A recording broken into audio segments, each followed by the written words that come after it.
In the sleepy village of St. Mary Mead, a widow is found strangled in her parlor.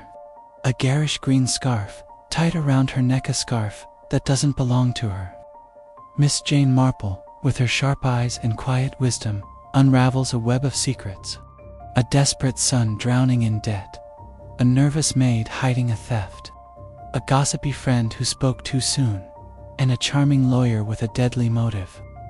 From a smudge of ash to a burnt will, every clue points to betrayal. Can Miss Marple untangle the truth before the killer slips away? Chapter 1. The quiet village of St. Mary Mead. The late afternoon sun cast a golden glow over St. Mary Mead, where the hedgerows bloomed with hawthorn and the air carried the faint hum of bees. In her modest cottage garden, Miss Jane Marple sat, beneath a trellised arch, her nimble fingers working a pair of knitting needles through soft pink wool. Her eyes, sharp and bright behind her spectacles, drifted occasionally to the village lane, where life unfolded in its predictable rhythm. The postman's bicycle wobbling past, Mrs. Clement's terrier yapping at a stray cat, and the distant chime of the church clock marking the hour. St. Mary Mead was a place of quiet habits, but Miss Marple knew better than most that beneath its placid surface, human nature could stir up storms. She was halfway through a row when the garden gate creaked open. Young Constable Harris, barely 20 and new to the village, stood there, his face ashen and his helmet clutched awkwardly in one hand. "Miss Marple," he said, his voice catching, "I'm sorry to disturb you, but there's been a dreadful business at Willow Cottage.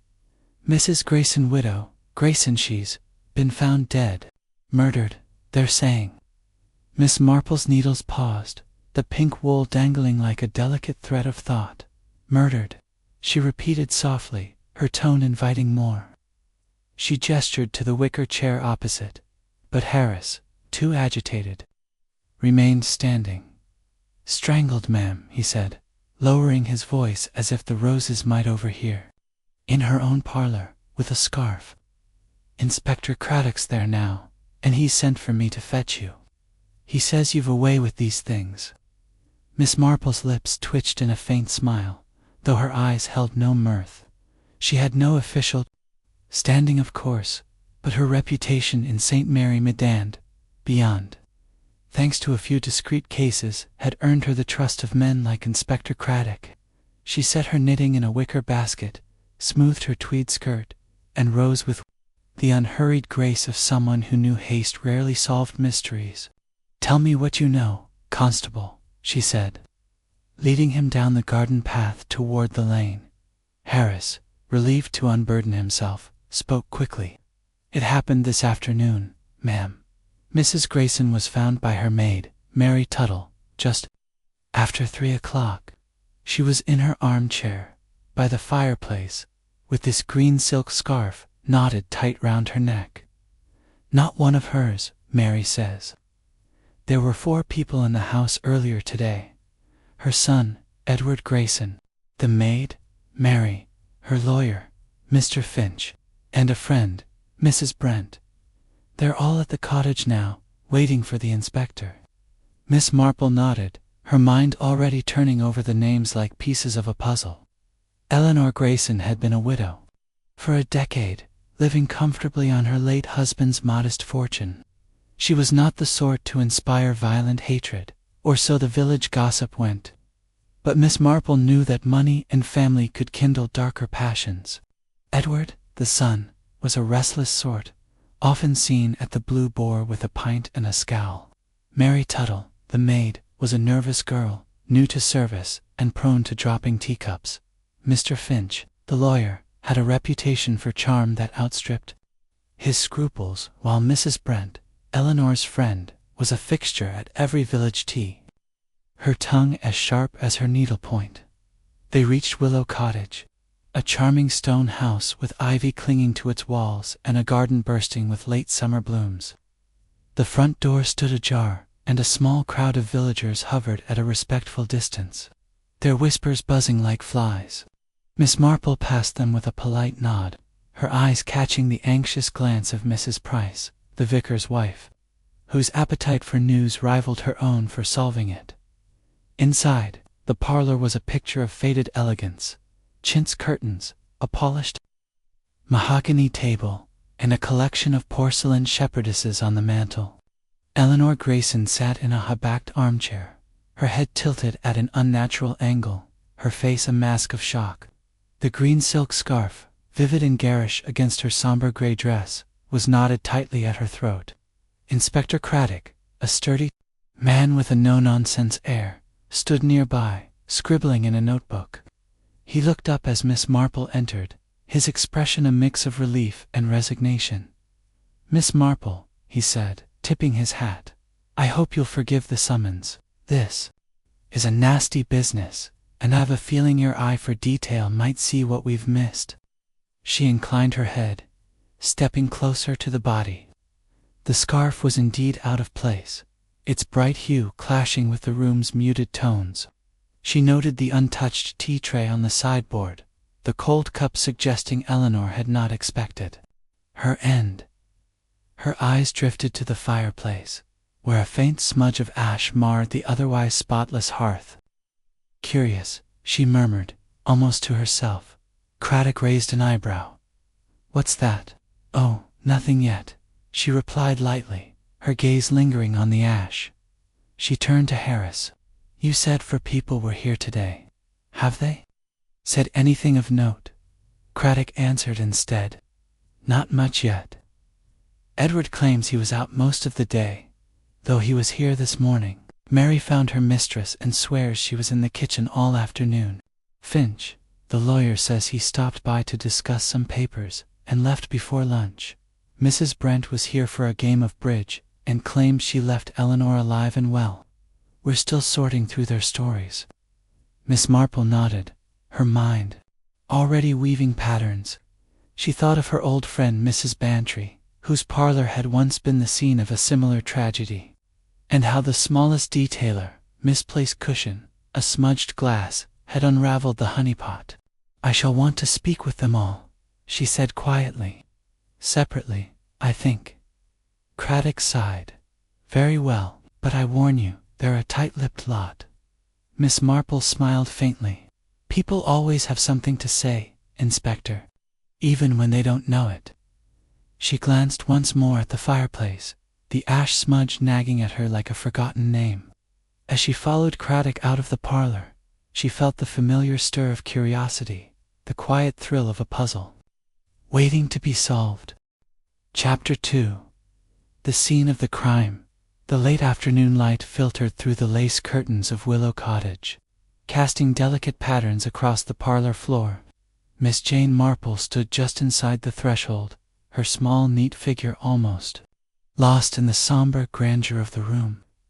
The air was heavy with the scent of lavender polish and something sharper, an undercurrent of tragedy that clung to the furnishings like dust. The parlor, with its chintz-covered armchairs and polished mahogany sideboard, was a study in genteel order, save for the grim spectacle at its heart.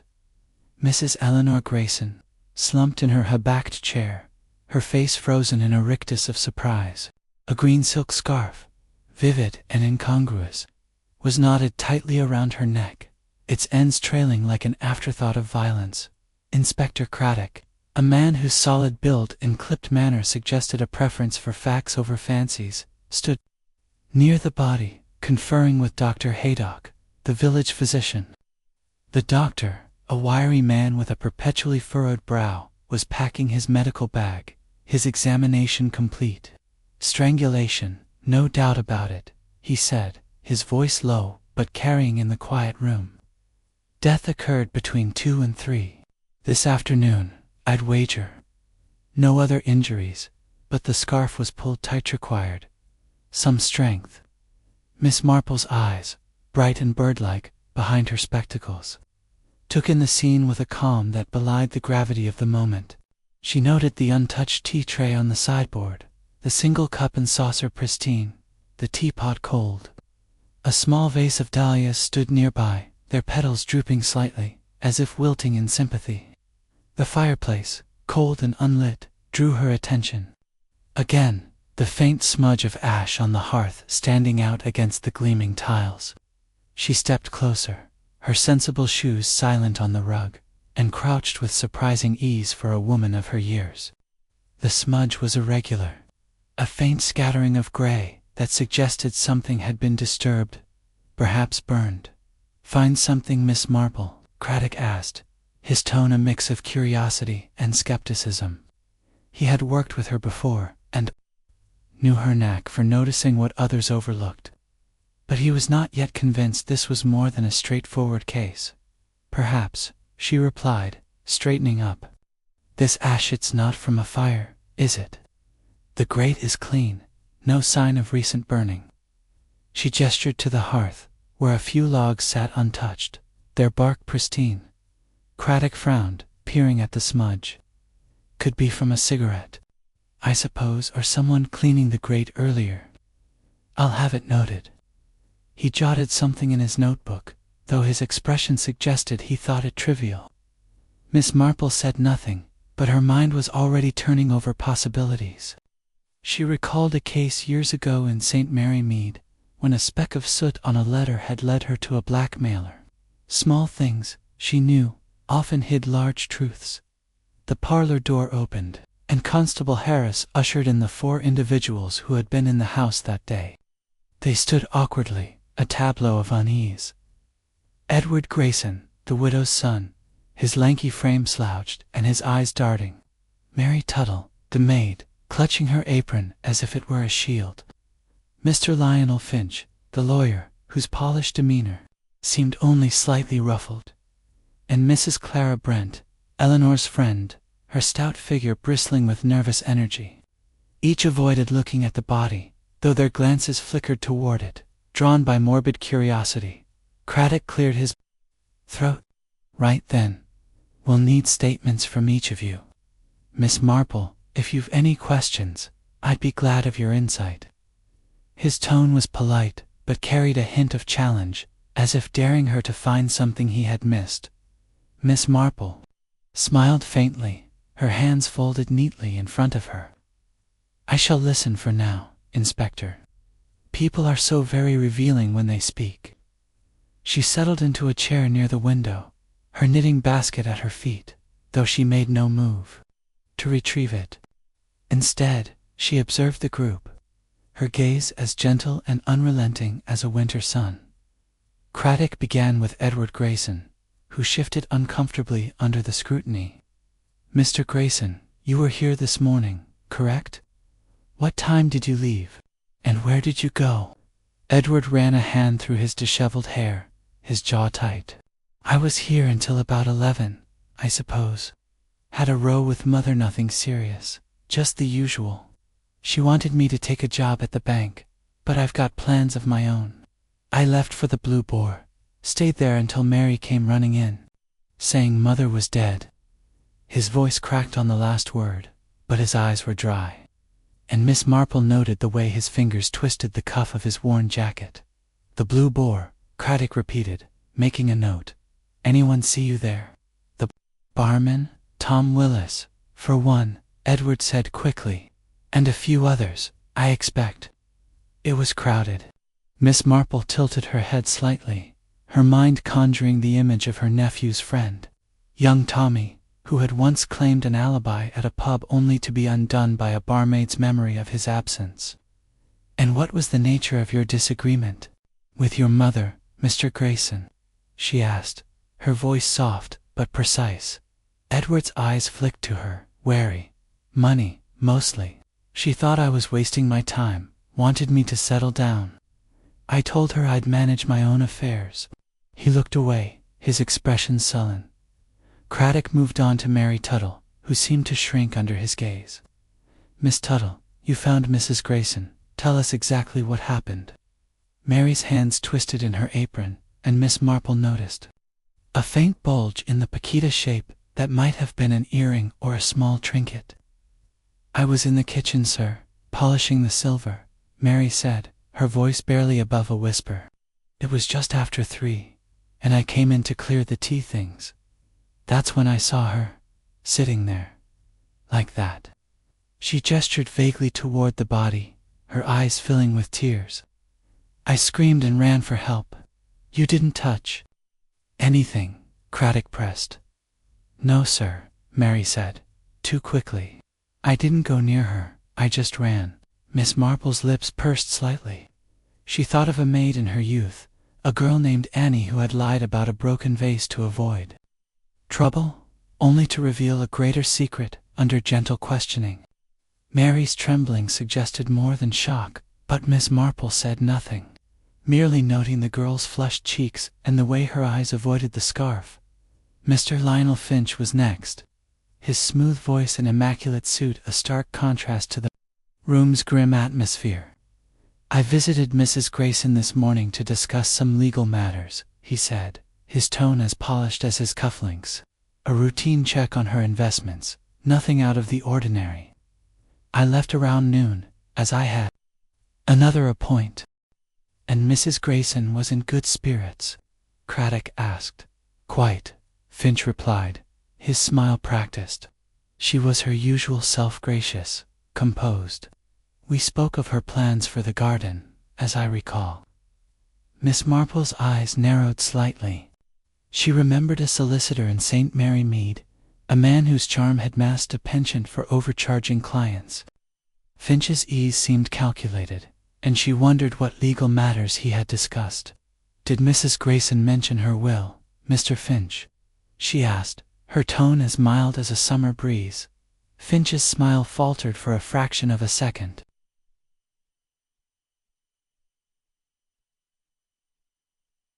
Not specifically. No. She trusted me to manage her affairs, and we focused on her investments today. He adjusted his tie, a small gesture that Miss Marple noted with interest.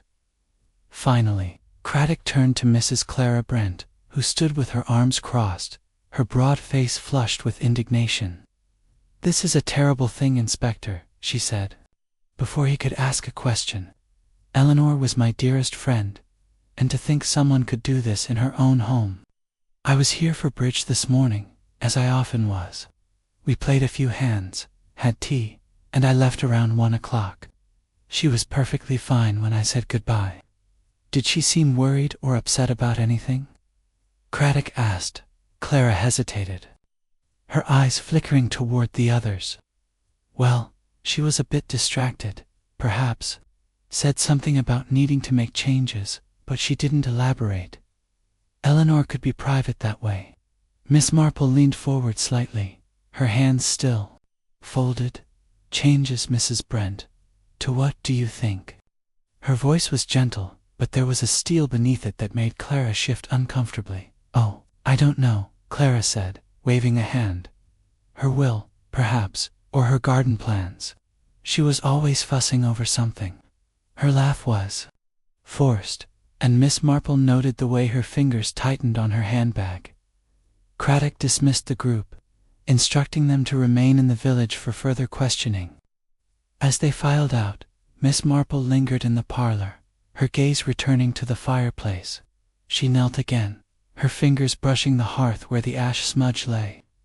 It was not cigarette ash, she was certain to find, too scattered. She reached into the grate and found a tiny fragment of paper, charred at the edges, with a single word visible: bequeath. Her heart quickened, though her expression remained serene. She slipped the fragment into her handkerchief and stood, brushing her hands. Anything there? Craddock asked, watching her closely. Perhaps, she said again, her tone non-committal.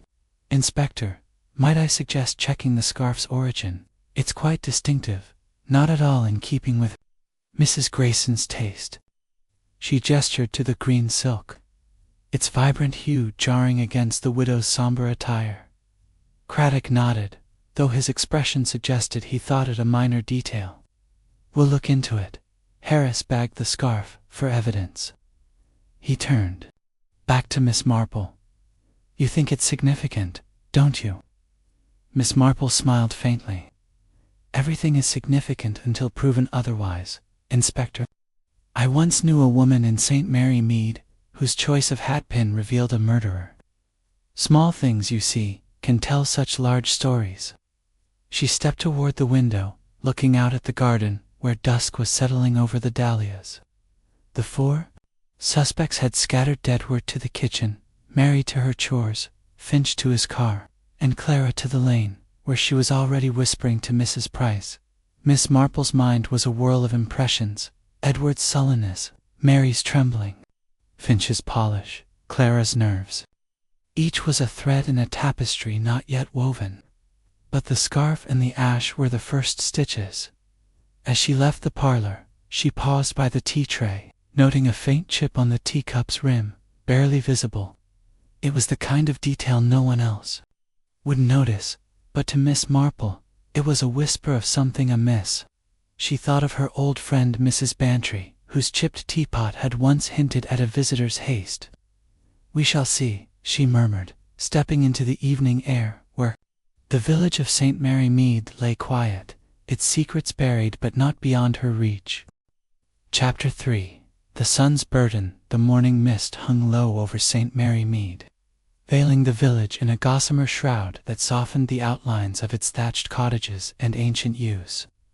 Miss Jane Marple sat in the vicarage drawing-room, her knitting needles clicking softly as she worked on her pink shawl. The vicarage, with its high ceilings and slightly worn furnishings, was a haven of quiet, broken only by the occasional clink of teacups as Mrs. Price, the vicar's wife, poured from a silver pot.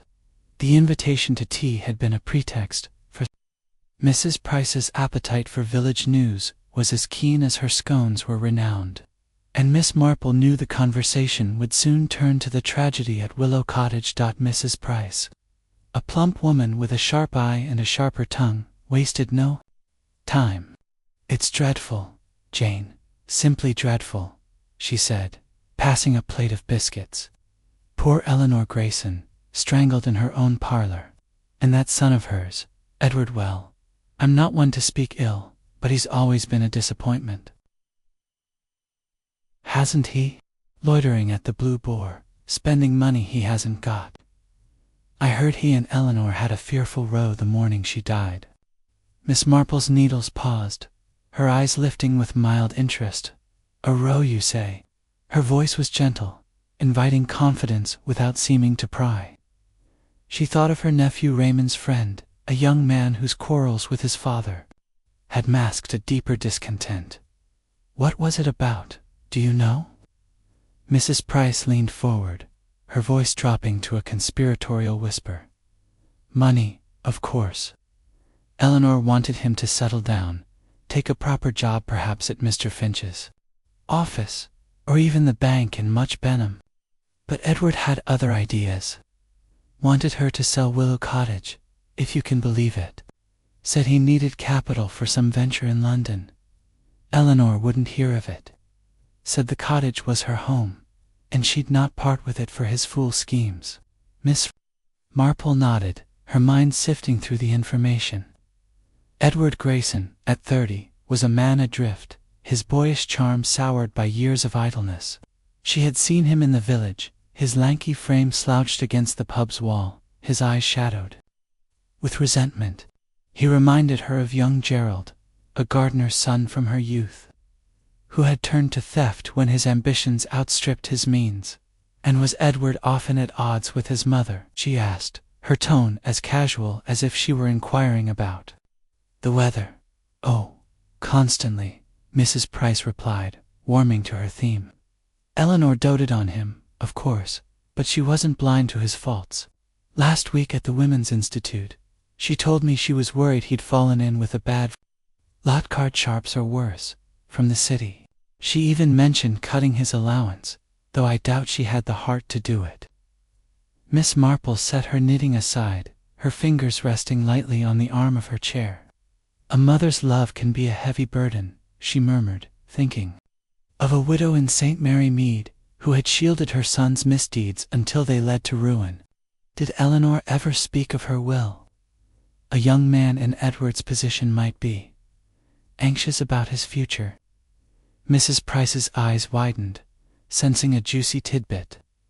"Well, now that you mention it, she did say something odd, a fortnight ago.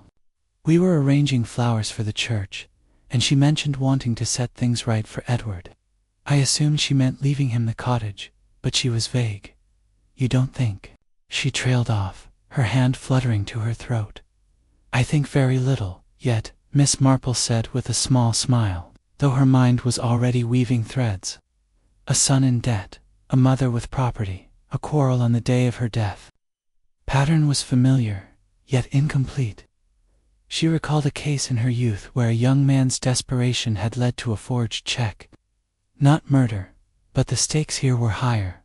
Leaving the vicarage, Miss Marple walked slowly toward the high street, her umbrella tucked under her arm despite the clear sky. The village was stirring now, shopkeepers sweeping their steps, and children darting toward the schoolhouse. She paused outside the Blue Boar, its sign creaking faintly in the breeze. Edward's alibi rested on his time here, and Miss Marple decided a chat with Tom Willis, the barman, might prove illuminating. The pub was quiet, its dark beams and polished bar giving it a cozy, if slightly stale air. Tom, a burly man with a ruddy face, was wiping glasses behind the counter. He greeted Miss Marple with a nod, accustomed to her occasional visits when village matters piqued her interest. "Morning, Miss Marple," he said. "Terrible business." "About Mrs. Grayson. I hear you're helping the inspector." "Only in a small way," she replied, settling onto a stool. "I understand Edward Grayson was here yesterday afternoon. Did you see much of him?" Tom's cloth paused on a glass. "Edward? Aye, he was in, but not for long. Came in around noon, had a pint, maybe two. Looked out of sorts, kept checking his watch, left before 1, I'd say. Didn't come back. Until Mary Tuttle came running in, screaming about her mistress." Miss Marple's eyes narrowed slightly. Edward had claimed to be at the pub until Mary's arrival, yet Tom's account placed him elsewhere for crucial hours. "Was he alone?" she asked, her voice as mild as ever. "Mostly," Tom said, frowning as he thought. "Though I saw him talking to a fellow in a corner, stranger, not from the village. Wore a sharp suit, city type. They seemed to be arguing, but I couldn't hear what about. Edward left soon after." "A stranger," Miss Marple mused, her thoughts turning to Mrs. Price's mention of Edward's bad lot. She thanked Tom and stepped back into the sunlight, her mind busy.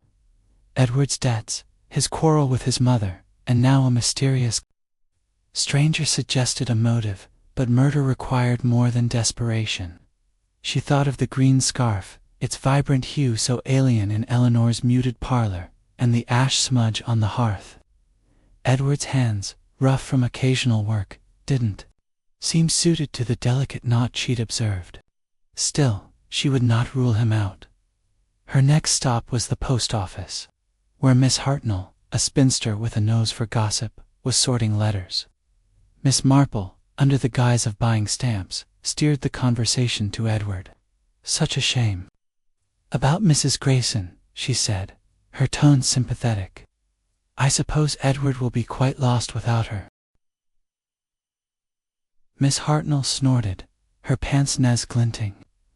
"Lost? He's been lost for years, that one.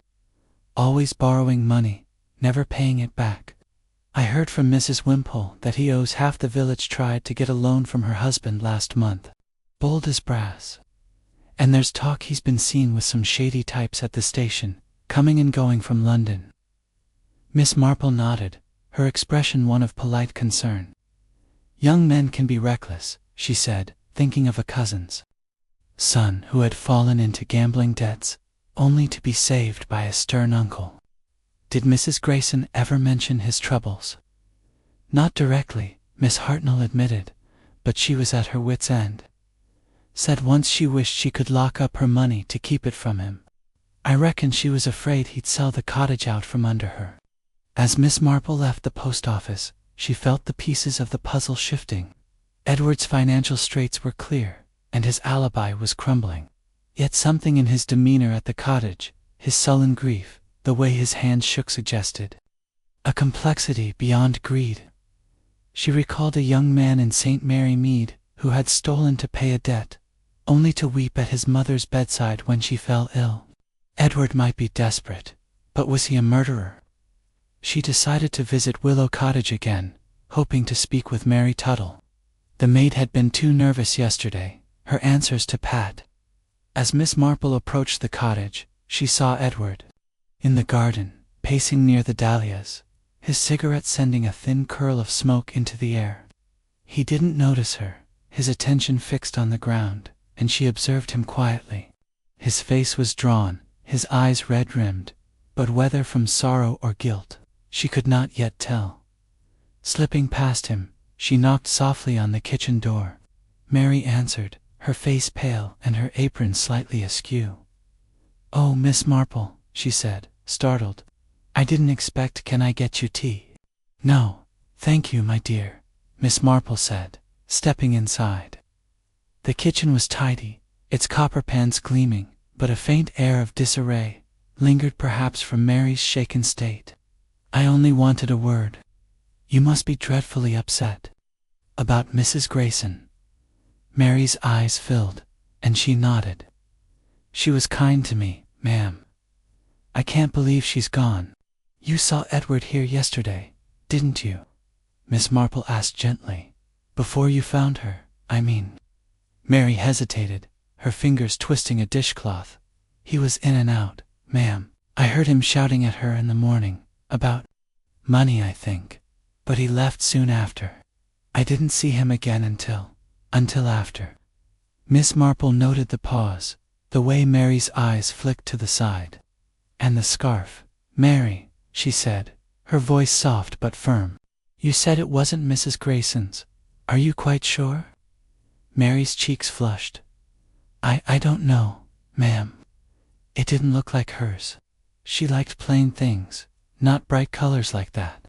Miss Marple smiled, patting the girl's arm. "You've been very helpful, my dear." She left the kitchen, her mind turning over Mary's hesitation.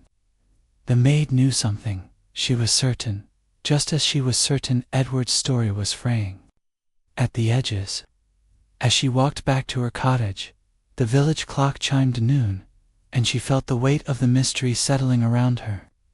Its threads tangled but not beyond her reach. Chapter 4. The maid's secret. The sun climbed higher over St. Mary Mead, its light filtering through the ancient elms that lined the village green. Miss Jane Marple walked briskly along the cobbled path to the church, her black handbag swinging lightly at her side. She had promised to help with the flower arrangements for Sunday's service, but her mind was far from roses and lilies. The death of Eleanor Grayson weighed on her, and the nervous figure of Mary Tuttle, the maid, lingered in her thoughts like a shadow. Mary's trembling hands and evasive glances in the parlor yesterday had struck Miss Marple as more than mere shock. She recalled a young housemaid from years past, one who had stammered her way through a lie about a missing brooch, only to unravel a theft under gentle questioning. Mary, she suspected, held a piece of the puzzle, whether she knew it or not. The church was cool and dim, its stone walls echoing with the faint rustle of hymnals, as Miss Hartnell and Mrs. Clement arranged vases at the altar. Miss Marple joined them, her fingers deftly trimming stems, but her ears were attuned to the conversation. As expected, the talk soon turned to Willow Cottage. "That poor girl, Mary Tuttle," Mrs. Clement said, her voice soft with pity. "She's barely spoken since it happened. I saw her at the baker's this morning, looking like a ghost." Miss Hartnell, never one to miss an opportunity for speculation, sniffed. "Well, she's got no reason to be so jumpy, unless she's hiding something. Servants always know more than they let on, don't they? I wouldn't be surprised if she saw something or did something." Miss Marple's scissors paused over a chrysanthemum. "Did something," she repeated, her tone mild but inviting elaboration. "Surely you don't think Mary had anything to do with Mrs. Grayson's death?" Mrs. Hartnell's eyes gleamed. "I'm not saying she strangled the woman, Jane, but she's a sly one. I caught her loitering near the postbox last week, looking guilty as sin. And Mrs. Wimple says some of Eleanor's jewelry went missing. A month ago, a pearl brooch, I think. Mary's the only one who'd have had the chance to take it. Miss Marple nodded thoughtfully, her mind flashing to the bulge in Mary's apron pocket she had noticed in the parlor. It had been small, perhaps an earring or a ring, but enough to stir suspicion. She thought of Annie, a maid in her youth who had pilfered a silver spoon to buy medicine for her mother, only to confess when pressed. Small thefts, she knew, could lead to larger secrets. Mary seems a timid girl, she said, arranging a sprig of greenery. But fear can make one act strangely.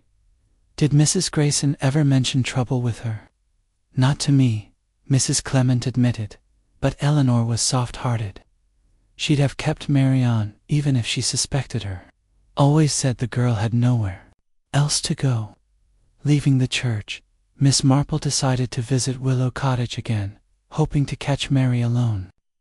The village was bustling now, with children playing near the duck pond and the grocer's boy cycling past with a basket of deliveries. As she approached the cottage, she saw Mary in the garden, hanging linens on a clothesline. The girl's movements were jerky, her head darting, as if expecting someone to appear. Miss Marple approached quietly, her smile as disarming as a spring breeze. "Good morning, Mary," she called, pausing by the gate. "I thought I might see how you're managing. It must be difficult, being here after such a tragedy." Mary started, nearly dropping a pillowcase. "Oh, Miss Marple, I'm managing, thank you. Just keeping busy." Her voice was high, and her hands twisted the cloth tightly. Miss Marple stepped closer, her eyes kind but searching. "It's a dreadful thing, losing Mrs. Grayson so suddenly. You were fond of her, weren't you?" Mary's eyes filled, and she nodded. "She was good to me, ma'am. Gave me a chance when no one else would. I'd never have hurt her, never." Her voice broke, and she looked away, brushing her cheek with the back of her hand. "Of course not, my dear," Miss Marple said soothingly, though her gaze lingered on Mary's apron, where the same faint bulge was visible. "But you must have seen so much, being in the house all day. Did anything strike you as odd yesterday, before you found her?" Mary hesitated, her fingers tightening on the clothesline. "I was in the kitchen most of the day, ma'am, polishing silver like. I told the inspector. I didn't see anything." Her words were too quick, and Miss Marple noted the flush creeping up her neck. "You didn't hear anyone come or go?" Miss Marple pressed gently, her tone as soft as if she were asking about the weather. "Mr. Finch, perhaps, or Mrs. Brent, or even Edward." Mary's eyes flicked to the cottage, then back to the linens. "Mr. Finch was here in the morning, talking to Mrs. Grayson in the parlor. I heard their voices, but not what they said. Mrs. Brent left after bridge, and Edward. He was gone by noon, I think. I didn't see him after that." Miss Marple nodded, her mind cataloguing the girl's hesitations. "And the scarf, Mary," she said, her voice still gentle. "You're certain it wasn't Mrs. Grayson's? It's such a striking color." Mary's hands froze, and for a moment she seemed to hold her breath. "I don't know, ma'am. It didn't look like anything she'd wear. She liked gray and brown, nothing so bright." Her voice faltered, and Miss Marple saw a flicker of fear in her eyes. "Thank you, Mary," Miss Marple said, patting the girl's arm. "You've been very helpful." She turned to leave, but not before noticing a small glint in the grass near the clothesline of pearl. Small and lustrous, half hidden by a dandelion. She stooped to pick it up, her movements slow to avoid alarming Mary. "Oh, how careless," she said lightly, holding it up. "Is this yours, my dear?" Mary's face went white, and she stammered, No, ma'am. I must have dropped it when I was cleaning. It's Mrs. Grayson's, I think." She reached for it, but Miss Marple slipped the pearl into her handbag, her smile unwavering. "I'll See it's returned to its proper place, she said, her tone kind but firm. You mustn't worry. Mary nodded, her hands trembling, and Miss Marple left the garden, her mind racing. The pearl, she was certain, was no accident. It matched the shape in Mary's pocket from the day before, and Mrs. Hartnell's talk of a missing brooch suggested a pattern. Theft was one thing, but Mary's fear hinted at something deeper. Perhaps she had seen more than she admitted. Miss Marple decided to call on Inspector Craddock at the village police station, a small building tucked behind the post office. Craddock was at his desk, surrounded by papers and a half-eaten sandwich. He looked up as she entered, his expression a mix of respect and mild exasperation. Miss Marple, he said, pushing aside his lunch, I suppose you've found something else to complicate my day. She smiled, settling into a chair. Only a small thing, Inspector. A pearl, found in the garden at Willow Cottage. Mary Tuttle says it's Mrs. Grayson's, but she was rather flustered when I showed it to her. I wonder if you've had reports of missing jewelry from the house. Craddock's eyebrows rose. Jewelry? Nothing official, but I'll check with the family. You think Mary's been pilfering? I think, Miss Marple said carefully, that Mary is frightened, and frightened people often know more than they say. She was in the house all day, and her story about the scarf doesn't quite ring true. It's worth asking her again. Perhaps a little more firmly. Craddock made a note, his pen scratching loudly in the quiet room. I'll have Harris bring her in. Anything else? Miss Marple hesitated, then drew the charred paper fragment from her handkerchief. This, too, from the parlor grate. It's only a scrap, but the word bequeath suggests a will, or a draft of one. It may mean nothing, but I thought you should have it. Craddock took the fragment, his skepticism softening. You don't miss much, do you? I'll have it examined, though I doubt it'll tell us much. The scarf's been sent for analysis. Silk, expensive, not local. Doesn't match anything in Mrs. Grayson's wardrobe. Miss Marple nodded, her thoughts returning to Mary's flushed face and the pearl. Small things, Inspector, she said softly. They do add up. She left the station, her umbrella tapping the pavement, and headed home, where her knitting awaited. As she walked, she thought of a maid in St. Mary Mead who had once hidden a stolen locket, only to reveal a murderer's secret under pressure. Mary Tuttle, she felt, was not the villain of this piece, but her secret, whatever it was, might light the path to the truth. Chapter 5. The Lawyer's Charmed. The high street of St. Mary Mead was bathed in the soft glow of late morning, its shops and cottages humming with the gentle rhythm of village life. Miss Jane Marple, her straw hat tilted against the sun, made her way toward the bus stop, her destination the nearby town of Much Benham. She had decided to pay a visit to Mr. Lionel Finch's office, ostensibly to inquire about a minor legal matter concerning her late cousin's estate. In truth, her purpose was to observe the lawyer whose polished demeanor had caught her attention in the parlor of Willow Cottage.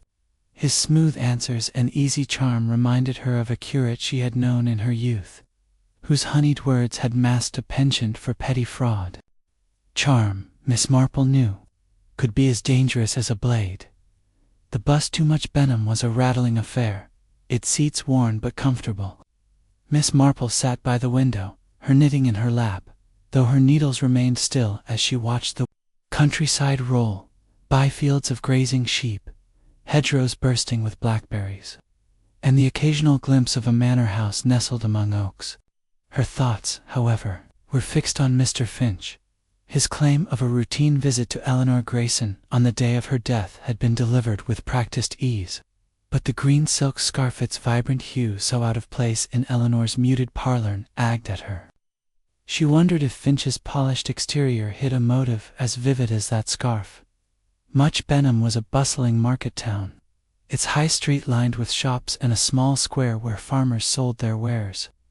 Finch's office was a narrow red brick building with a brass plaque proclaiming Lionel Finch, solicitor. The interior was as immaculate as its owner, with polished wood paneling, a Persian rug, and a desk so orderly it seemed almost staged. A young clerk, a nervous boy with ink-stained fingers, ushered Miss Marple into Finch's office, where the lawyer rose to greet her, his smile as warm as a summer afternoon. "Miss Marple, what a pleasure," he said, gesturing to a leather chair. "I don't often see St. Mary Mead's finest in my office. How can I assist you?" Miss Marple settled into the chair, her handbag resting on her lap. "A small matter, Mr. Finch," she said, her voice light. "My cousin's estate, some papers need reviewing. But I confess, I'm also curious about poor Mrs. Grayson. Such a shock, her passing." Finch's smile remained, but his eyes sharpened slightly, like a cat catching a flicker of movement. "A tragedy, indeed," he said, leaning back in his chair. "Eleanor was a valued client, and a friend. I saw her only that morning, you know, to discuss her investments. She seemed in good spirits, planning a new rose garden." Miss Marple nodded, her expression one of polite sympathy. "So you said at the cottage. You left around noon, I believe." Her tone was casual, but her eyes missed nothing. The way Finch's fingers brushed the edge of his desk, the slight tightening of his jaw. "Yes, just after," he replied smoothly. "I had another appointment here in town. A busy day, I'm afraid." Her gaze drifted to the desk, where a green silk handkerchief peeked from an open drawer, its shade strikingly similar to the scarf that had ended Eleanor's life. "What a lovely handkerchief," she remarked, her voice as innocent as a child's. "Such an unusual color." Finch followed her gaze, his smile unwavering. "A gift from a client," he said, closing the drawer with a casual flick of his wrist. "Not quite my taste, but one doesn't like to offend." "Of course," Miss Marple said, her smile equally bland. She thought of a traveling salesman in St. Mary Mead, whose gift of a gaudy brooch had been a ploy to win trust. "Mrs. Grayson's affairs, were they in good order? I understand she was a woman of some means." Finch's expression remained composed, but his fingers tapped lightly on the desk, a rhythm Miss Marple noted. "Quite sound," he said. "Her late husband left her comfortable, and she was prudent. Her will, for instance, was straightforward to her son, Edward, with a few small bequests. We reviewed it regularly. Miss Marple tilted her head, her eyes bright with interest. Had she considered any changes recently? One does hear of such things, especially when a son is unsettled. Finch hesitated, a fraction of a second too long. She mentioned wanting to make adjustments, he admitted, his tone careful. Nothing specific, just a wish to ensure Edward's future. But we didn't discuss details that day. Miss Marple nodded, her mind cataloging the pause, the vague answer. She recalled a solicitor in her youth, a man who had altered a client's will to his own advantage, his charm disarming suspicion until a ledger betrayed him. "You must see all sorts of secrets in your work," she said lightly. "People trust you with so much." Finch's smile returned, broader now. "A solicitor's lot, Miss Marple. Discretion is our trade." He rose, signaling the end of the visit. "I'll have my clerk look into your cousin's papers. Shall I send them to you?" "That would be most kind," she said, rising with a grace that belied her years. As she left the office, she glanced back at the closed drawer, the green silk handkerchief lingering in her mind like a discordant note. Outside, the market square was alive with vendors calling out their wares, but Miss Marple's thoughts were elsewhere. Finch's charm was a polished veneer, but beneath it, she sensed calculation. The handkerchief, so like the murder weapon, was no coincidence. She was certain. She decided to linger in Much Benham, stopping at the tea shop across the square.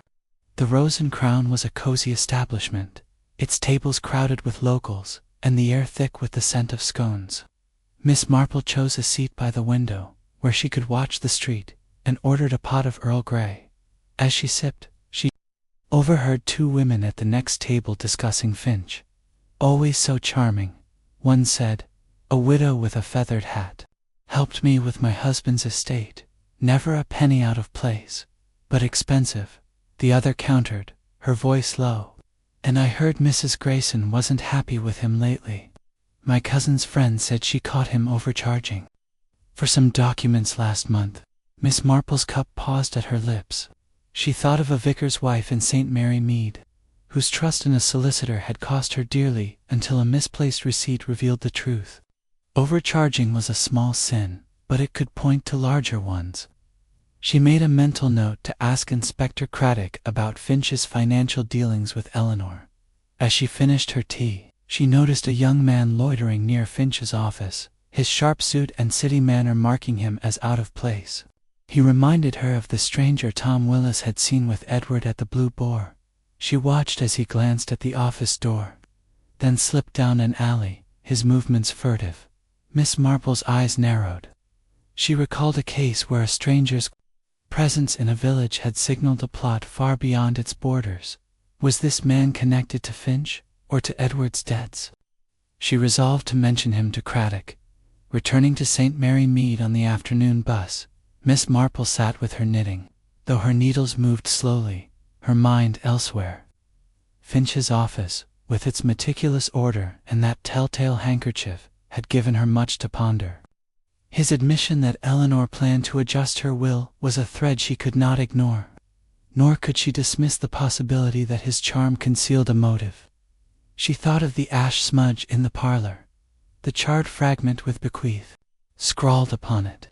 Had Finch known of a new will, one that threatened his control? Back in her cottage, Miss Marple settled into her armchair, her knitting in her lap. The village was quiet now, the evening shadows lengthening across her garden. She thought of her old friend Elspeth, whose trust in a charming lawyer had nearly cost her everything.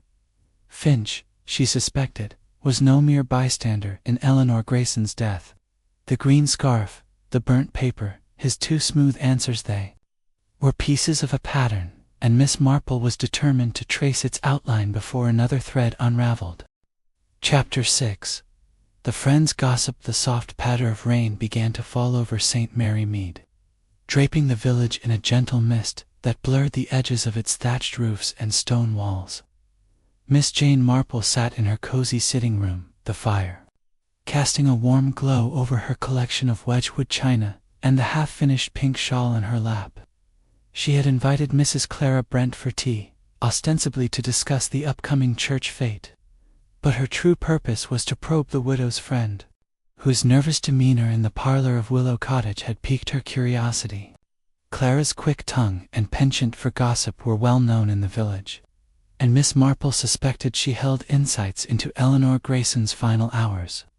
Whether she realized it or not, Clara arrived promptly at 4, her stout figure swathed in a damp mackintosh, her cheeks flushed from the walk. "Such a dreary day, Jane," she said, shaking out her umbrella in the hall. "But your cottage is always so welcoming." She settled into an armchair, her eyes darting about as if seeking something to comment on.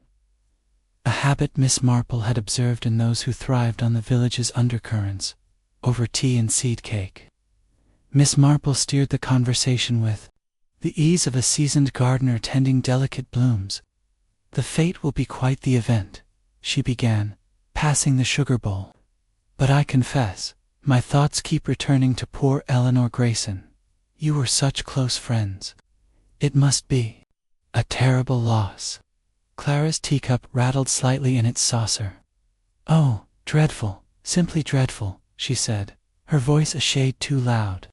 "Eleanor was the soul of kindness, always hosting bridge or lending a hand at the Women's Institute. To think someone could do such a thing in her own home." She shook her head, her curls bouncing under her hat. Miss Marple nodded sympathetically, her knitting needles clicking softly. "You saw her that morning, didn't you? For bridge, I believe. Was she quite herself?" Clara hesitated, her fingers tightening on her cup.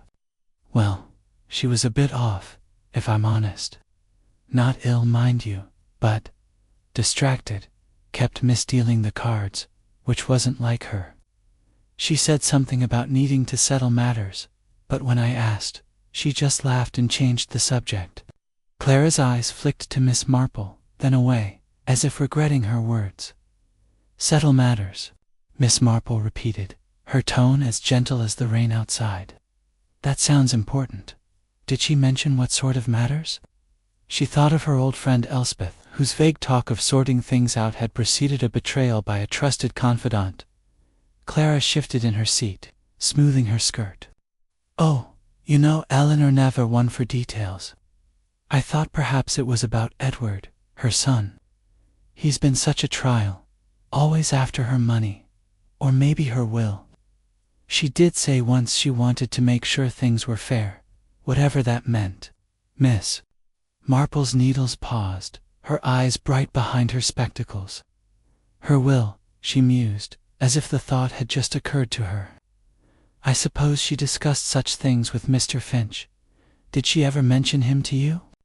Clara's lips pursed, a sign Miss Marple recognized as the prelude to a choice piece of gossip. Well, between you and me, Jane, she wasn't entirely pleased with Mr. Finch lately. Said he was getting too familiar, always suggesting changes to her investments. Last week, at the vicarage, she told me she was thinking of finding a new solicitor. Said she didn't trust him with her papers anymore. Miss Marple's eyebrows lifted slightly, though her expression remained serene. That's most interesting, she said, pouring more tea. Did she say why she distrusted him? Clara leaned forward, her voice dropping. Not exactly, but she hinted he'd been careless with some documents. Misplaced a deed, or some such. And she caught him charging her for work he hadn't done. I told her she ought to confront him, but Eleanor was too soft for that. Always saw the best in people. Miss Marple nodded, her mind turning over this new thread. She recalled a case in St. Mary Mead where a solicitor's carelessness had masked an attempt to alter a client's will. Clara's revelation painted Finch in a darker light, especially given the green silk handkerchief in his office, so like the murder weapon. You were at the cottage until 1 o'clock, I believe, she said, her tone conversational. Did you see anyone else there? Mr. Finch, perhaps, or Edward? Clara shook her head, her curls bouncing again. No, just Eleanor and Mary, the maid. Edward had stormed out after their row, and Mr. Finch left before I did. I saw him drive off in that flashy car of his. Mary was in the kitchen, clattering about with the dishes. I left Eleanor in the parlor, reading a letter. She seemed fine, if a bit quiet. A letter. Miss Marple's voice was soft, but her interest sharpened. Did you see what it was? Clara frowned, as if trying to recall. No, not really. Just an envelope on the table, with her name on it. I didn't think much of it. Eleanor was always getting letters from charities or her cousins in Devon, but she put it away quickly when I glanced at it. Miss Marple's mind flashed to the charred fragment in the parlor grate, the word bequeath. Barely legible. A letter, perhaps a draft of a new will, could explain the ash smudge. She thought of a neighbor years ago, whose hurried burning of a letter had revealed a secret lover. You've been most helpful, Clara, she said, her smile warm. It's so easy to overlook these little things. Clara preened slightly, pleased to be of use. Well, I do notice things, Jane. It's why Eleanor always told me her troubles.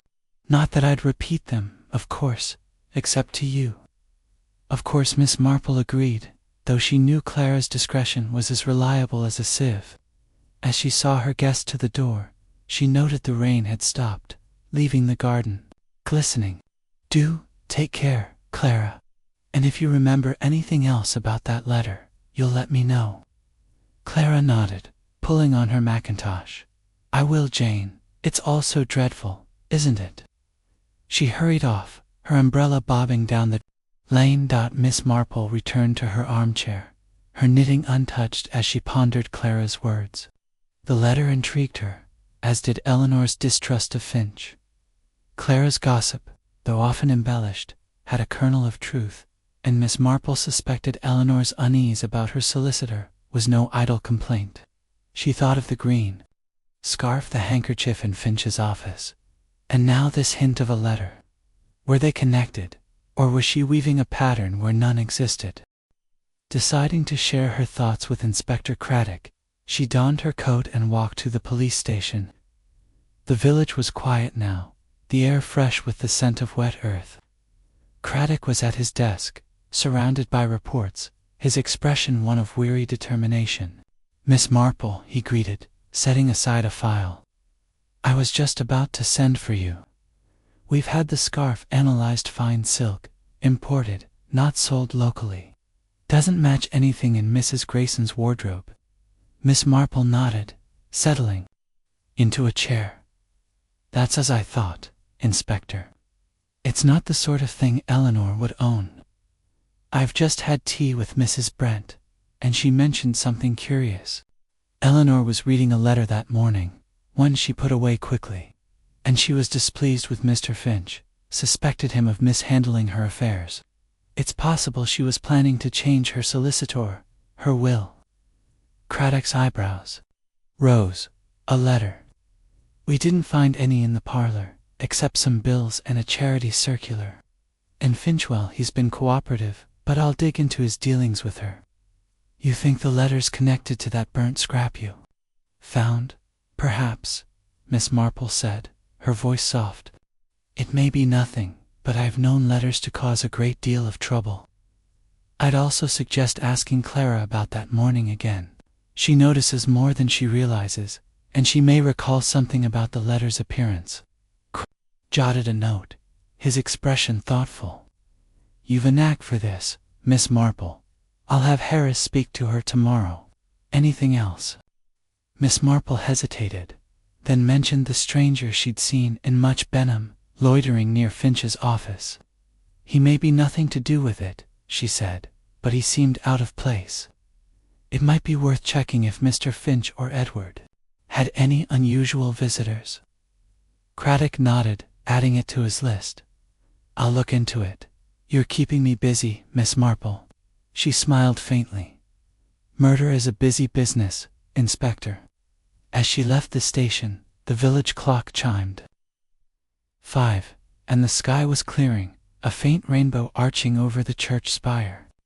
Miss Marple walked home, her thoughts tangled with Clara's gossip, the mysterious letter, and the growing shadow of Mr. Finch. She recalled a village gossip who had unwittingly revealed a murderer's motive by mentioning a casual remark. Clara, she felt, was not the villain, but her loose tongue might yet unravel the truth. Chapter 7. The clue in the ashes. The morning sun broke through the lingering clouds over St. Mary Mead, casting long shadows across the Ducast lawns and cobblestone paths. Miss Jane Marple, her shawl draped lightly over her shoulders, walked purposefully toward Willow Cottage, her mind as sharp as the crisp autumn air. The events of the past days, Edward's shaky alibi, Mary's nervous reticence, Finch's polished charm, and Clara's revealing gossip had woven a complex tapestry. But the faint smudge of ash on Eleanor Grayson's hearth remained a persistent thread. It was a detail others might overlook, but Miss Marple knew that small irregularities often held the key to larger truths. She recalled a case in her youth, where a smudge of soot on a mantel had led to the discovery of a hidden letter, and she was determined to examine the parlor again. The cottage stood quiet, its ivy-clad walls serene despite the tragedy within. Inspector Craddock had granted her permission to revisit the scene, trusting her instinct for noticing what his men might miss. As she approached, she saw Mary Tuttle in the kitchen garden, pegging out laundry with quick, nervous movements. Miss Marple raised a hand in greeting but did not pause, slipping through the front door with the ease of a familiar guest. The parlor was unchanged since her last visit, its chintz curtains and polished sideboard frozen in time, as if waiting for Eleanor to return. The armchair where the widow had met her end was empty now, the body removed, but the air still carried a chill of violence. Miss Marple's eyes went immediately to the fireplace, its hearth pristine except for that faint smudge of ash. She knelt carefully, her knees protesting only slightly, and peered into the grate. The logs were untouched, confirming her suspicion that no fire had been lit recently. The ash was fine, almost powdery, suggesting something delicate perhaps had been burned. She recalled the charred fragment she had found, with the word bequeathed scrawled upon it, now safely in Inspector Craddock's hands. Using a small pair of tweezers from her handbag, she probed the grate gently, her movements precise. Her efforts were rewarded with another tiny scrap, no larger than a postage stamp, its edges blackened but bearing a faint trace of ink. The rest was illegible, consumed by flame. She sat back on her heels, her mind racing. Could belong to a will, a letter, or even a note, but its presence in the grate suggested someone had been eager to destroy it. She thought of a case in St. Mary Mead, where a burnt diary page had revealed a family secret. Had Eleanor been drafting a new will, as Clara hinted? Or had someone else, Finch perhaps, or Edward, burned evidence of their motive? She slipped the new fragment into her handkerchief, resolving to show it to Craddock. Rising, she surveyed the room again. The tea tray on the sideboard caught her eye, its single chipped cup still untouched. She stepped closer, noting a faint ring of dampness on the wood, as if another cup had been removed. It was a small thing, but Miss Marple knew that small things could unravel great mysteries. She recalled a tea party at her friend Mrs. Bantry's, where a missing saucer had pointed to an uninvited guest. Had someone else been in the parlor that afternoon? Someone not accounted for among the 4 suspects? She moved to the window, where the dahlias outside nodded in the breeze. The garden path showed no fresh footprints, but a faint scuff mark. On the sill caught her attention, a smudge of mud, barely noticeable, suggesting someone had leaned out or in. She made a mental note to mention it to Craddock, though she suspected his men had overlooked it. The green scarf, now in evidence, lingered in her thoughts. Its vibrant hue was so alien to Eleanor's taste, yet so like the handkerchief in Finch's. Could it have been brought into the house deliberately, a calculated act to obscure the killer's identity? As she pondered, the parlor door creaked open, and Mary Tuttle entered, a duster in hand. The maid froze, her eyes wide. "Oh, Miss Marple. I didn't know you were here. I was just tidying up." "No need to apologize, my dear," Miss Marple said, her smile kind but watchful. "I was just looking about. The inspector thought I might notice something useful." She paused, noting Mary's flushed cheeks and the way her hand tightened on the duster. "This room must be difficult for you, after what happened." Mary nodded, her gaze dropping to the floor. "It's awful, ma'am. I keep seeing her there, in that chair." Her voice trembled, and Miss Marple saw genuine distress, but also something else, a flicker of guilt, perhaps, or fear. "You've been so brave, staying on," Miss Marple said gently. "I was just noticing the fireplace.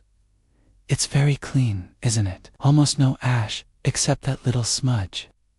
Do you know how it got there?" Mary's eyes flicked to the hearth, then away. I don't know, ma'am.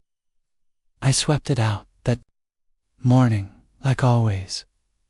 Mrs. Grayson didn't like a fire in September, said it was too warm, so no one lit a fire that day." Miss Marple pressed her tone as soft as a lullaby. "No, ma'am," Mary said quickly, but her fingers twisted the duster into knots. "I didn't see anyone near the fireplace." Miss Marple nodded, her mind cataloguing the girl's unease. Mary's denial was too emphatic, and she recalled a housemaid in her youth who had lied about a broken vase to cover a larger misdeed. "Thank you, Mary," she said, her smile unwavering. "You're doing splendidly under the circumstances." As Mary hurried out, Miss Marple lingered, her eyes returning to the hearth. The ash, the burnt fragment, the missing cup. They were pieces of a puzzle, each suggesting a hidden act. She left the cottage and walked to the police station, where Inspector Craddock was reviewing statements. His desk a chaos of papers and coffee cups. "Miss Marple," he greeted, rubbing his eyes. "You're making a habit of this. Found something else?" She drew the new fragment from her handkerchief and placed it on his desk. "Another piece from the great inspector. It says to my. Not much, but it supports the idea of a document, perhaps a will. And there's a damp ring on the sideboard, as if a second cup was removed, and a smudge of mud on the windowsill, which your men might have missed." Craddock's eyebrows rose, and he took the fragment, peering at it closely. "You don't let much slip by, do you? I'll have the scene checked again." The scarf's analysis came back definitely not local, likely from a London boutique. "We're tracing its origin, but it's slow work." Miss Marple nodded, her thoughts on Finch's handkerchief and the stranger in Much Benham. "Have you looked into Mr. Finch's dealings with Mrs. Grayson?" Mrs. Brent suggested he was overcharging her, and she was considering a new solicitor. Craddock made a note, his expression grim. "We're pulling his records. If he was fiddling her accounts, it's a motive, especially if she was about to cut him out. And we're checking on that stranger you mentioned. Sounds like he might be tied to Edward's debts. Or maybe Finch's business." Miss Marple smiled faintly. "You're very thorough, Inspector. I wonder, too, about Mary. She's frightened, and I suspect she knows more about that ash than she's saying. A gentle word might loosen her tongue." Craddock sighed, adding, "Another note. I'll have Harris talk to her again. You're giving me a headache, Miss Marple, but I can't argue with your instincts." As she left the station, the village was settling into midday, the scent of baking bread mingling with the damp earth. Miss Marple walked home, her umbrella tapping the pavement, her mind alive with possibilities. The ash, the missing cup, the mud on the sill, they were whispers of a story not yet told. She thought of a neighbor in St. Mary Mead, whose hurried burning of a letter had hidden a betrayal. The truth, she felt, was close, but it lay buried in the ashes, waiting for her to sweep it clean. Chapter 8. A visit to the lawyer's office. The afternoon sky over Much Benham was a patchwork of gray clouds, threatening rain as Miss Jane Marple stepped off the bus, her sensible shoes clicking on the pavement. She had decided to return to Mr. Lionel Finch's office, this time with no pretense of legal business. The green silked handkerchief she had glimpsed in his drawer, so strikingly similar to the scarf that had ended Eleanor Grayson's life, was a thread she could not ignore. Her visit the previous day had revealed Finch's polished exterior, but his slight hesitation when discussing Eleanor's will had sharpened her suspicions. Miss Marple knew that charm often cloaked deceit, as she had learned from a silver-tongued curate in her youth whose flattery had hidden a pilfered poor-box. The high street of Much Benham bustled with shoppers, their umbrellas bobbing like mushrooms. After a storm, Finch's office stood as before, its brass plaque gleaming despite the overcast day. Miss Marple paused outside, noting the same young clerk at the window, his head bent over a ledger. She entered, her smile as disarming as a spring blossom, and the clerk, recognizing her, stammered a greeting. "Miss Marple. Mr. Finch is with a client, but he'll be free shortly. Would you like to wait?" "Thank you, young man," she replied, settling into a plush chair in the small waiting area. Her eyes roamed the room, taking in the polished bookshelves and framed certificates, all arranged with meticulous care. A small table held a stack of legal journals, but her attention was drawn to a wastebasket near the desk, where a crumpled piece of green silk caught the light. It was too small to be a scarf, perhaps a scrap or a ribbon, but its hue matched the murder weapon with uncanny precision. She made a mental note, recalling a case in St. Mary Mead where a discarded fabric swatch had pointed to a dressmaker's guilt. Finch emerged from his office, escorting an elderly client to the door with practiced courtesy. His suit was impeccable, his smile as smooth as ever, but Miss Marple noted a faint strain in his eyes, like a man who had slept poorly. "Miss Marple," he said, his voice warm but tinged with surprise, "twice in 1 week. To what do I owe the pleasure?" She rose, her handbag clasped lightly. "I was in town, Mr. Finch, and thought I'd drop by. I've been thinking of poor Mrs. Grayson, and I wondered if you might share a little more about her state of mind that morning. It's so hard to make sense of such a tragedy." Finch's smile held, but his fingers brushed the edge of his cuff, a small gesture Miss Marple filed away.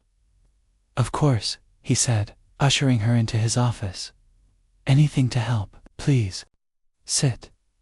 The office was as orderly as before, the desk bare, except for a few papers and a silver inkstand. The drawer where she had seen the green handkerchief was firmly closed, but Miss Marple's eyes lingered on it for a moment before returning to Finch. "You mentioned Eleanor was considering changes to her will," she said, her tone as mild as a summer breeze.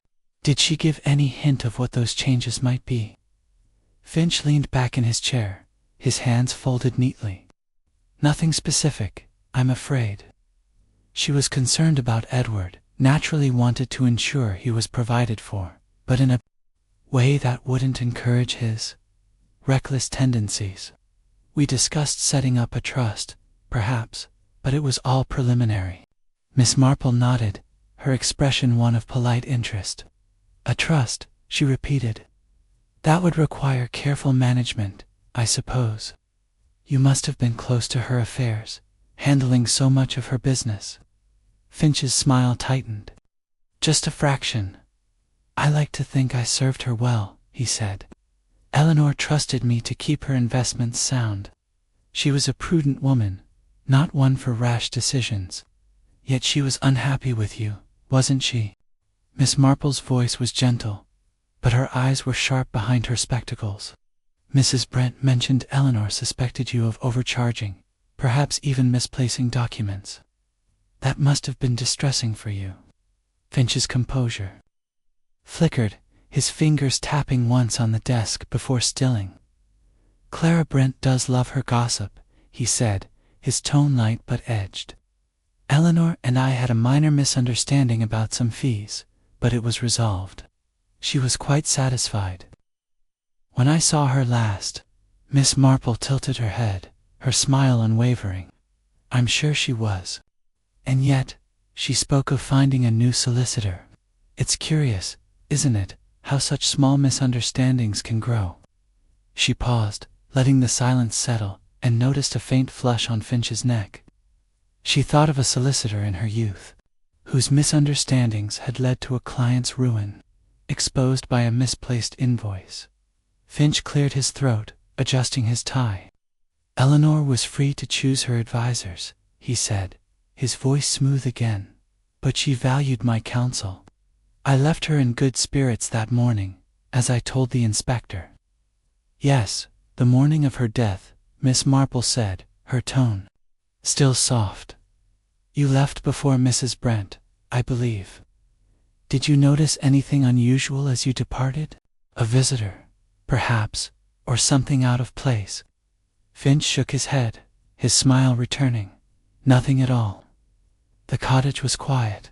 Eleanor was reading a letter in the parlor, and I drove back here for my next appointment." "A letter." Miss Marple's voice was barely above a whisper, but her heart quickened.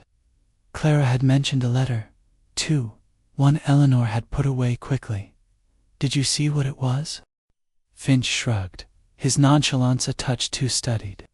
"Just a glimpse an envelope on the table. Probably from one of her charities. She was always getting those." Miss Marple nodded, her mind racing. The letter, the burnt fragment, and the word bequeath, they were threads of the same cloth, she was certain. She rose, smoothing her skirt. "You've been most kind, Mr. Finch. I shan't take more of your time." As she turned to leave, her eyes fell on a coat rack in the corner, where a green silk scarf hung, its shade identical to the handkerchief and the murder weapon. She paused, her hand on the door. "Another gift from a client?" she asked, gesturing. to the scarf with a smile. Finch's eyes followed hers, and for a moment his composure slipped, his hand tightening on the desk. "Yes," he said quickly. "A client with a fondness for bright colors. Not my taste, as I said." "Of course," Miss Marple replied, her tone as bland as ever. She left the office, her mind buzzing with the image of the scarf.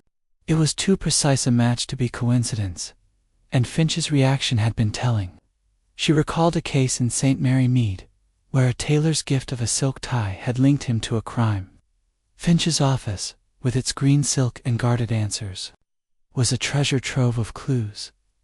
She decided to linger in Much Benham, stopping at the post office to inquire about recent deliveries to Willow Cottage. The postmistress, a sharp-eyed woman named Mrs. Dodd, was sorting letters behind the counter. "Oh, Miss Marple," she said, recognizing her. "What brings you to town? Not more trouble, I hope." "Just a small errand," Miss Marple replied, her smile disarming. "I was wondering if Mrs. Grayson received any notable letters recently. Mrs. Brent mentioned one she saw that morning." Mrs. Dodd frowned, tapping her chin. "Well, now let me think. Eleanor got her usual bills, charity, appeals, but there was one letter, a few days ago, from a solicitor in London. Thick envelope of dull looking. I remarked on it because it wasn't from Mr. Finch." Miss Marple's eyes brightened, though her expression remained serene. "A London solicitor. That's most interesting. Did you happen to see the name?"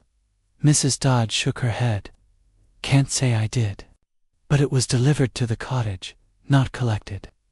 Mary Tuttle signed for it, I believe." Thanking Mrs. Dodd, Miss Marple stepped into the street, her thoughts swirling. A letter from a London solicitor could mean Eleanor was indeed planning to change her legal representation, as Clara had suggested. Had Finch known? And had he acted to protect his interests? The green scarf in his office, so like the murder weapon, was a glaring clue, and his unease, when questioned, suggested a man. With something to hide, she caught the bus back to St. Mary Mead, settling by the window with her knitting, though her needles moved absently. The countryside rolled by, but her mind was fixed on Finch, the scarf, the letter, his two smooth denials. She recalled a village doctor who had once hidden his misdeeds behind a charming facade, only to be undone by a careless receipt. As the bus neared the village, she resolved to share her findings with Inspector Craddock, certain that Finch's office held the key to unraveling the mystery of Eleanor Grayson's death. Chapter 9. The Maid's Confession. The soft glow of evening settled over St. Mary Mead. The village hushed under a sky streaked with pink and gold. Miss Jane Marple sat in her garden, a cup of chamomile tea cooling on the wicker table beside her.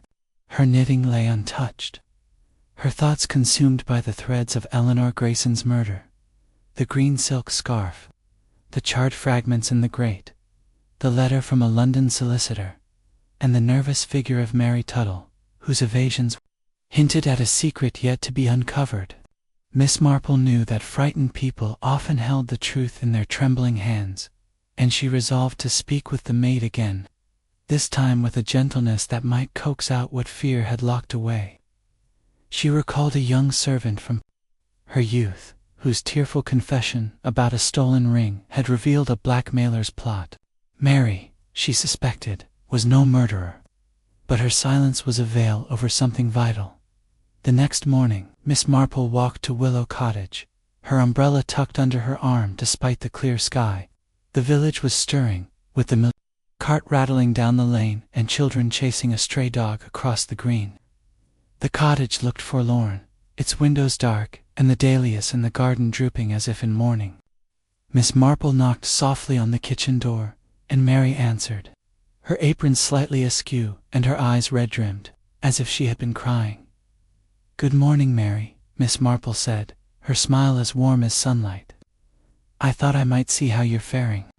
It can't be easy, staying on here after such a loss." Mary's hands twisted in her apron, and she stepped aside to let Miss Marple in. "It's kind, ma'am, you coming by," she said, her voice low, I'm managing, but it's hard.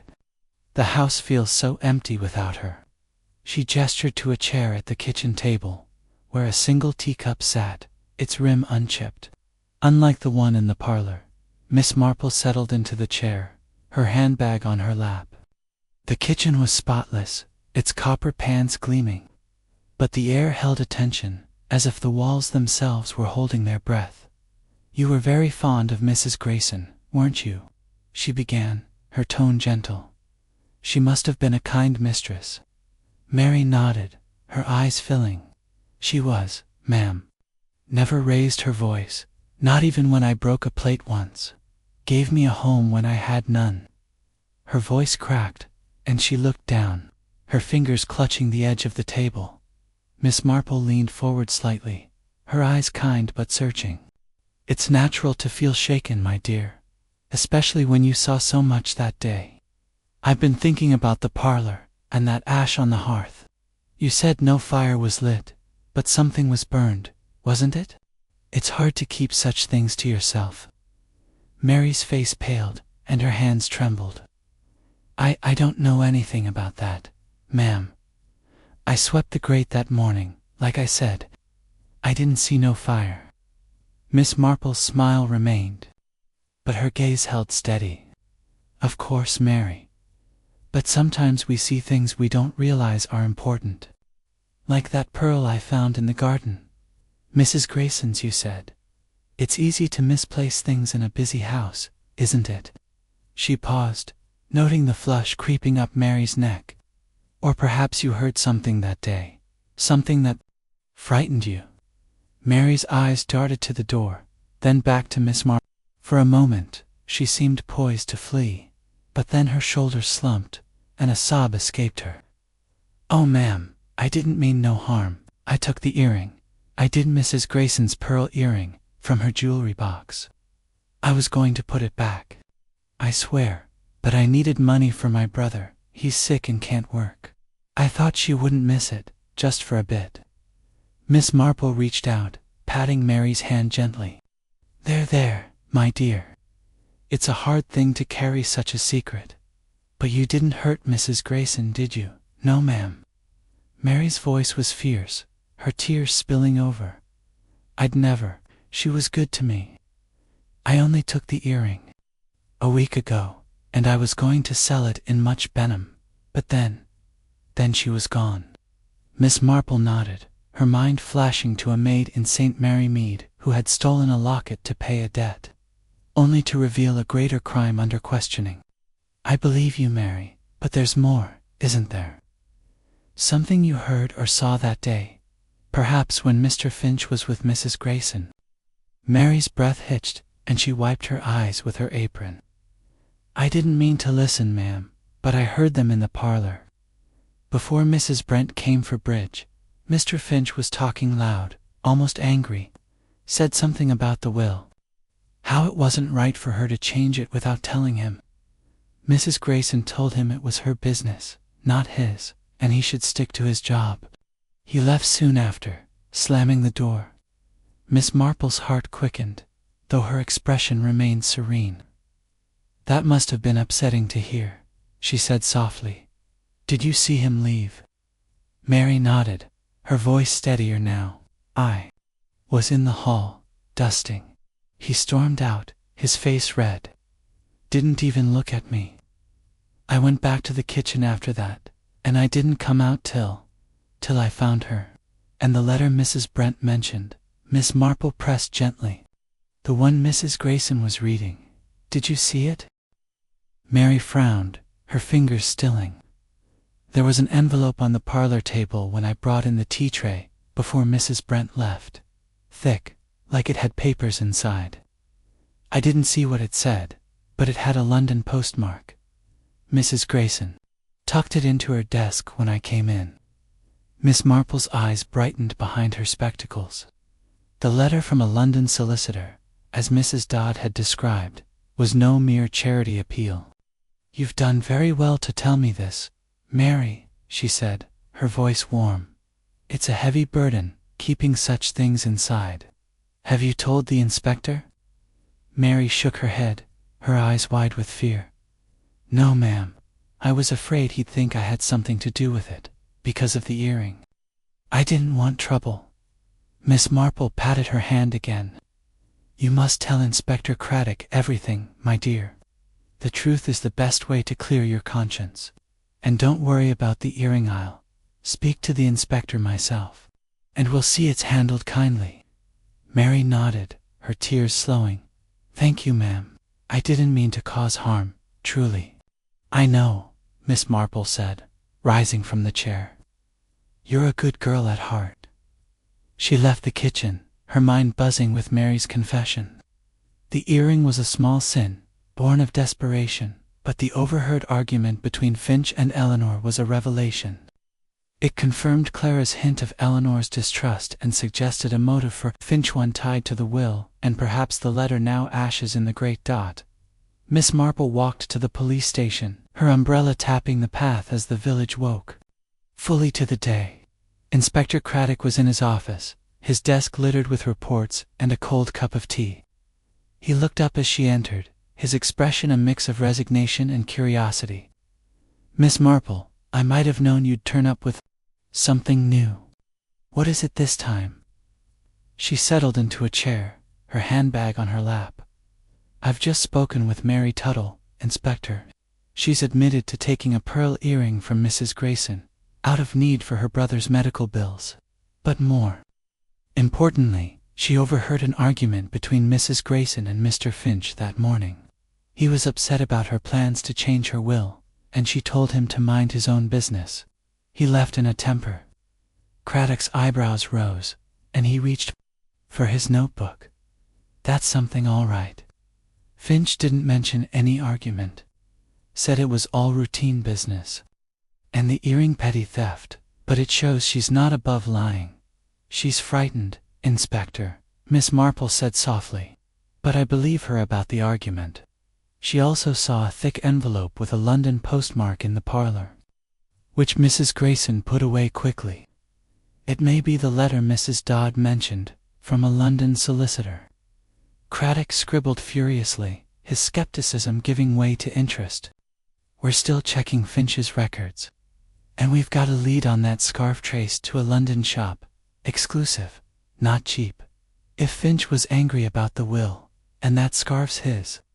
Miss Marple nodded, her thoughts on the green silk in Finch's office. Terry. Chapter 10. The sun's alabitha. Morning air in St. Mary Mead was crisp, carrying the faint scent of wood smoke, as autumn tightened its grip on the village. Miss Jane Marple sat at her breakfast table, a slice of toast untouched beside her cup of tea, her thoughts weaving through the tangled threads of Eleanor Grayson's murder. Mary Tuttle's confession had illuminated Mr. Finch's anger over the will, and the green silk scarf, so out of place in Eleanor's parlor, pointed to his office. Yet Edward Grayson, the sullen son with debts and a shaky alibi, remained a shadow in the puzzle.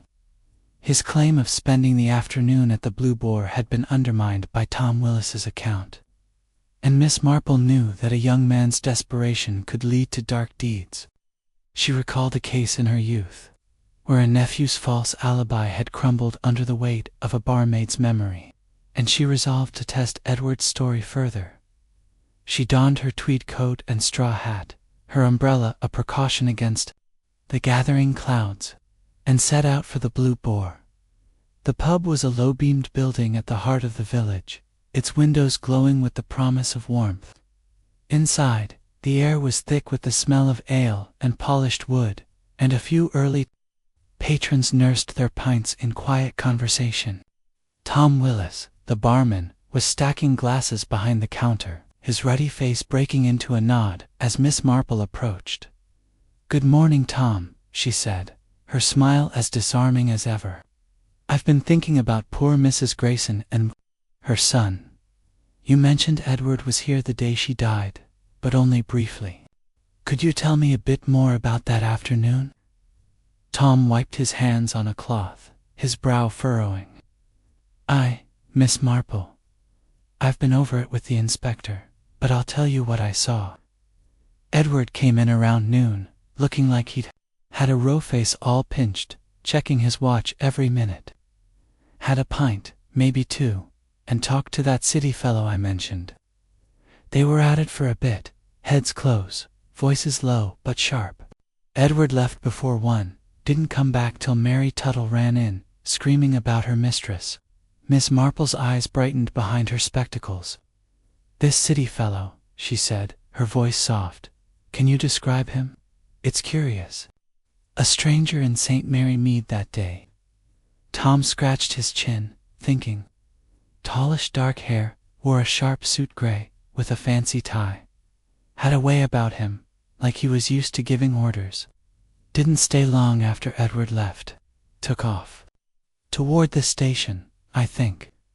She nodded, her mind flashing to the man she'd seen loitering near Finch's office in Much Benham. Was he connected to Edward's debts? Or perhaps to Finch himself? And Edward didn't return until Mary's news. She pressed gently. "You're certain, as certain as I can be," Tom said. It was a busy day market crowd, but I'd have noticed him. He's irregular, and not one to blend in when he's in a mood. Thanking Tom, Miss Marple stepped back into the village, her thoughts turning over Edward's whereabouts. His claim of staying at the pub until 3 was clearly false, leaving a gap of nearly 2 hours unaccounted for. She recalled a young man in St. Mary Mead, whose alibi had fallen apart when a shopkeeper recalled seeing him elsewhere, and she wondered where Edward had been during that critical time. Her next stop was the vicarage, where Mrs. Price, ever eager for news, was arranging hymnals for Sunday's service. Miss Marple joined her under the guise of helping, her fingers deftly stacking books as she steered the conversation. "It's so troubling, thinking of Edward Grayson," she said, her tone sympathetic. "A young man with so much promise, yet so burdened. I hear he's been struggling with debts." Mrs. Price's eyes gleamed with the thrill of gossip. "Oh, Jane, it's no secret, he's in over his head. My husband heard from Mr. Wimpole that Edward owes money to some unsavory types in London bookmakers, I think, or worse. Tried to borrow from half the village last month, bold as you please." Eleanor was at her wit's end, poor soul. Did she ever mention what she planned to do about it? Miss Marple asked, her voice as mild as the morning breeze. A mother might take steps to protect her son, or to protect her estate. Mrs. Price leaned closer, her voice dropping. "She told me at the Women's Institute she was thinking of tying up her money in a trust, so Edward couldn't squander it. Said she'd been talking to a new solicitor in London about it. Didn't want Mr. Finch involved, though she thought he was too cozy with Edward's schemes." Miss Marple's heart quickened, though her expression remained serene. A London solicitor, a trust, Finch's exclusionate, aligned with Mary's overheard argument and Clara's gossip. "That's most enlightening," she said, stacking the last hymnal. "Did Edward know of her plans?" "I'd wager he did," Mrs. Price replied. "They had a fearful row about it. The day before she died, Mrs. Wimpole overheard them in the garden, Edward shouting that she was ruining his life." Miss Marple thanked Mrs. Price and left the vicarage, her mind buzzing. Edward's debts and his mother's plan to restrict his access to her fortune painted a motive. But his grief in the parlor had seemed genuine, his hands trembling not with guilt but with loss. She thought of a cousin's son, whose desperation had led to theft, but stopped short of violence. Could Edward have acted in a moment of rage, or was he merely a convenient suspect? She decided to visit the police station, where Inspector Craddock was sifting through a stack of reports. He looked up as she entered, his expression a mix of weariness and respect. "Miss Marple," he said, pushing aside a file. "I'm starting to expect you daily. What's it now?" She settled into a chair, her handbag on her lap. "I've been checking Edward Grayson's alibi, Inspector. Tom Willis confirms he left the Blue Boar before 1, not returning until Mary's news, which contradicts his story. And Mrs. Price Says Edward was in debt to London bookmakers and argued with his mother about a trust she was planning with a new solicitor. Craddock's pen paused, his eyes narrowing. That's damning. If he knew she was tying up the money, and he was desperate. He made a note, then leaned back. We've got more on Finch, too. His accounts show he was overcharging Mrs. Grayson for months, and she'd queried some of his fees. The scarf's been traced to a London shop, one Finch visited last month for a client meeting. And that stranger you saw in Much Benham, he's a known associate of a London moneylender, tied to Edward's debts. Miss Marple nodded, her thoughts on the green scarf and Finch's anger over the will. Edward's debts make him a suspect, but his hands rough, not delicate, don't seem suited to that. Scarf's not, and his grief seemed real. I wonder if the stranger connects Edward and Finch, perhaps through a shared scheme. Rubbed his chin, his skepticism softening. You're building a case, Miss Marple? I'll have Harris dig deeper into Edward's movements and that stranger's business with Finch. Anything else? Just a thought, she said softly. The letter Mary saw, and the burnt fragments, have you found anything more about them? Craddock shook his head. The lab's still working on the fragments. The word bequeath, and to my suggest a will, but it's too damaged to be sure. We're checking with London solicitors to see if Mrs. Grayson contacted any recently. Miss Marple rose, her smile faint. You're doing splendidly, Inspector. Sometimes the smallest thread unravels the whole cloth. As she left the station, the village clock chimed noon, and a light rain began to fall. She opened her umbrella, her mind alive with Edward's broken alibi, the stranger's shadow, and the growing certainty that Finch's charm hid a darker truth. She recalled a young man in St. Mary Mead, whose lies about his whereabouts had masked only fear, not guilt. Edward, she felt, was not the killer, but his secrets were a key to the puzzle. Chapter 11. The friend's betrayal. The late afternoon in St. Mary Mead was cloaked in a gentle drizzle, the kind that softened the village's edges and turned its cobblestone paths into glistening mirrors.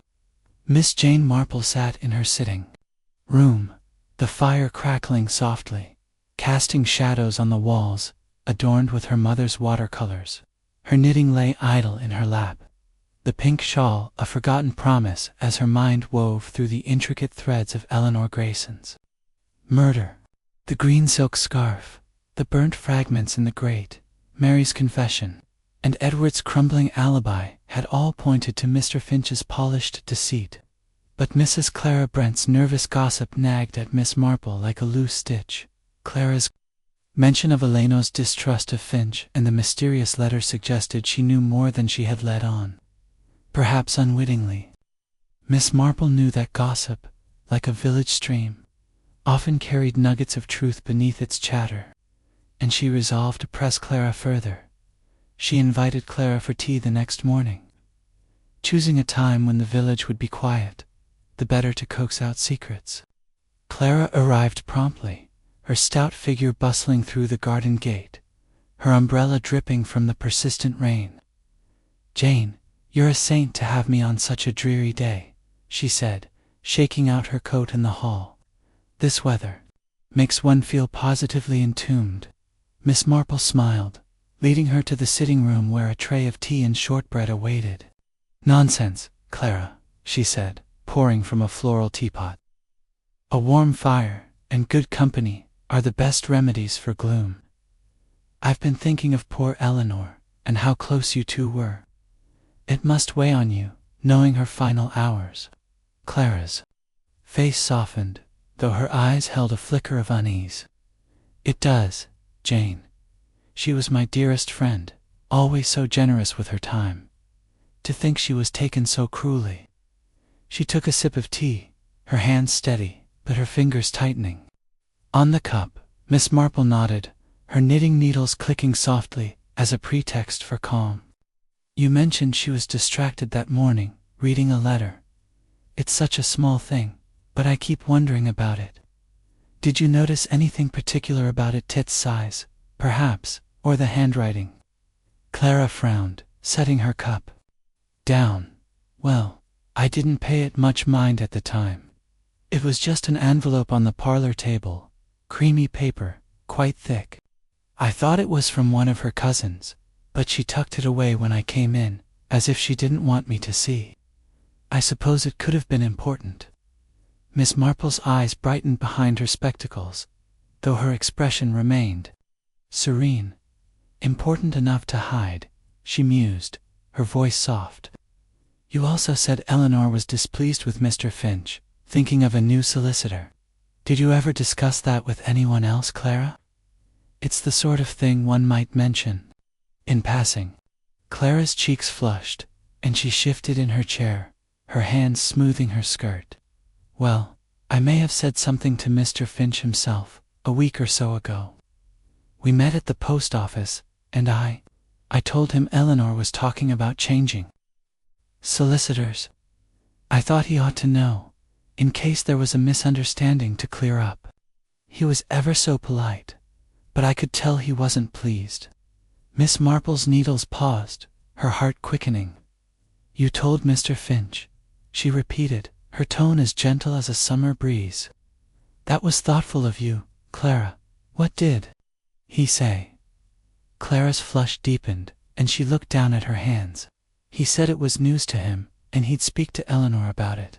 Said he valued her trust and wouldn't want to lose it. But his eyes were sharp, like he was angry but trying not to show it. I felt awful after, as if I'd betrayed Eleanor's confidence. Miss Marple reached out, patting Clara's hand. You meant well, my dear. It's easy to speak out of turn when one's concerned for a friend.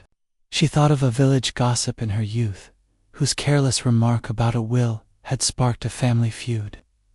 Clara's revelation was a crucial thread. Finch had known of Eleanor's plans to replace him, giving him a motive to act before she could. Did you tell anyone else?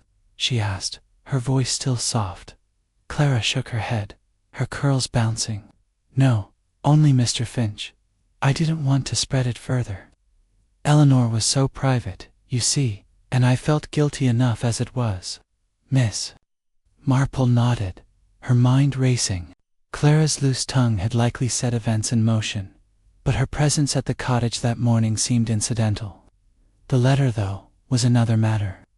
Its connection to the burnt fragments and the London solicitor suggested a new will. One Finch might have destroyed. You've been very helpful, Clara, she said, pouring more tea.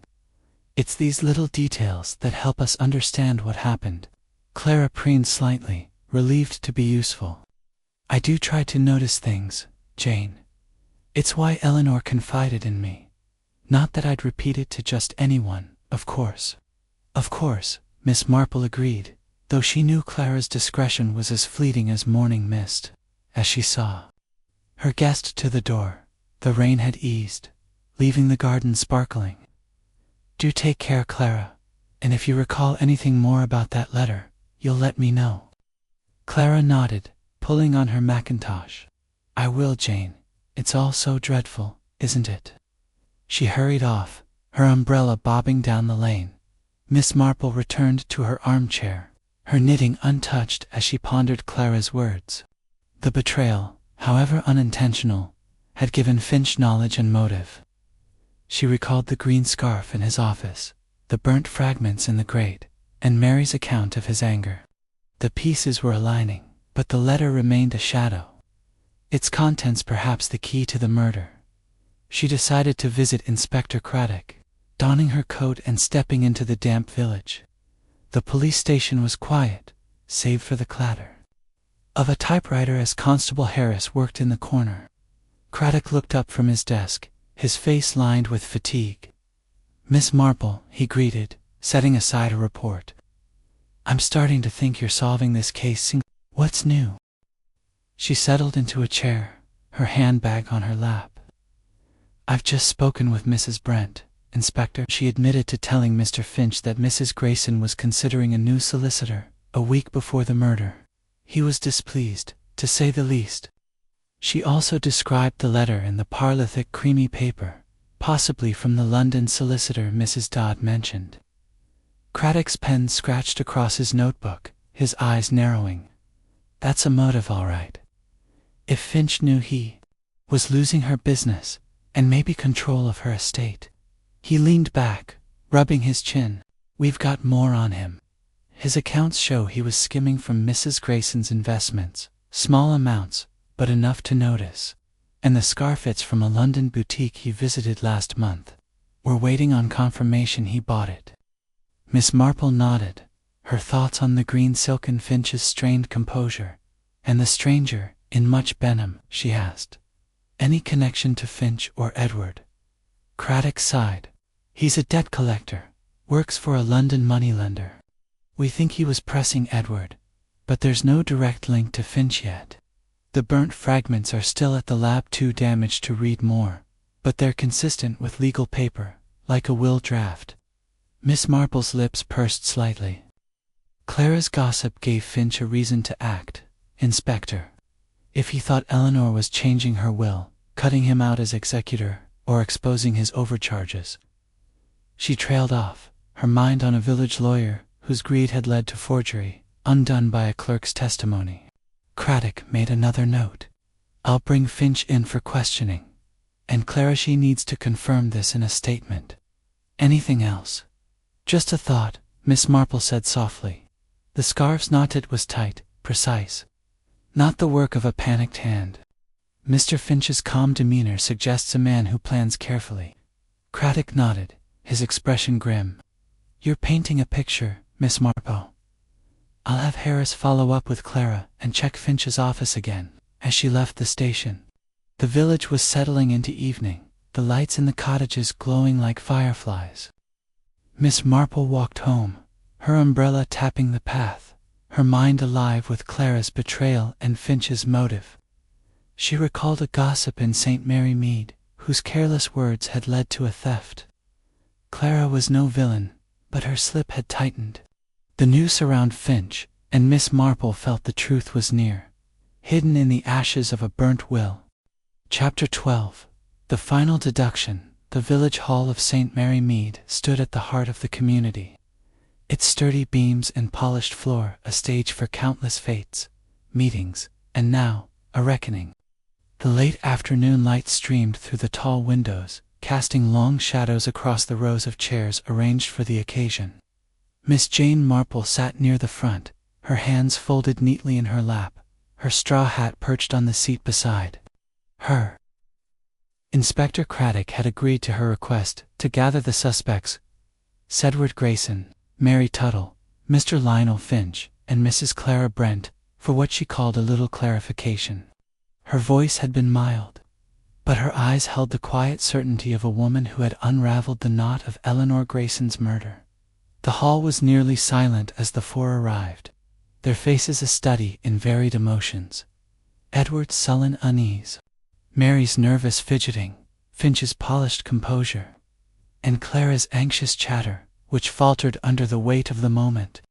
Craddock stood at the front, his notebook tucked away, his expression one of reluctant trust in Miss Marple's method. A few villagers, Mrs. Price, Miss Hartnell, and the vicar lingered at the back, drawn by whispers of the gathering, their presence a reminder of St. Mary Mead's insatiable curiosity. Miss Marple rose, her small figure commanding the room with a quiet authority. "Thank you all for coming," she began, her voice as gentle as a summer breeze.